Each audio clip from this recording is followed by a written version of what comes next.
Hey, Sue Price here. My message today is one of hope and inspiration, and it's a story that I was reminded about yesterday. It's a story about a guy called Cliff Young, who was an Australian runner. I was reminded about the story yesterday when I was on my weekly call for the business I do, and there was a guy who lives in New York. He was originally born in Russia, Alex Z, who was sharing this story, and I had just forgotten about it. So last night I had to Google it and reread the facts about it. So I will refer to a couple of facts as we go. But it's Cliff Young was age 61, and he won his first ultra marathon, and he hadn't been training for it. He didn't even have the proper dress, etc. Cliff was a potato farmer here in Australia. He turned up to run this marathon that I used to go from Sydney to Melbourne. And what happened normally was people would run through the day and then they would stop and camp, etc. at night when it was dark.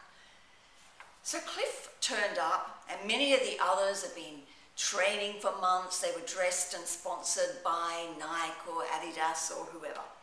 And Cliff didn't even have proper running clothes on. He was just dressed in overalls, I think, and whatever shoes. And anyway, people were sniggering at him, but he decided he was going to run this marathon. And what Cliff did was he didn't stop at night when everyone else stopped. He just kept running. He said later, he knew if he kept running at night and could run longer than everybody else, he would have an advantage. Cliff ran for almost 6 days without stopping. He came in first and shocked the world, I guess.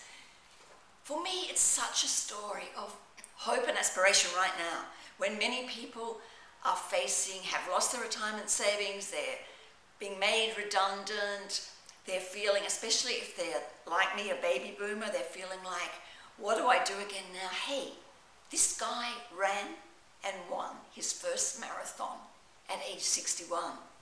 You can learn new skills, we all can. Doesn't matter what age we are. So I wanted to bring that story to you, and I encourage you to Google him or search for Cliff Young. He's an Australian runner. There's lots and lots of things online about him. And he went on after that to organise a lot of big running events for charities. So yeah, I just thought you might enjoy that story. You're never, ever too old to make a new start, to learn new skills. Just depends how fast you want to run. Make it a good one.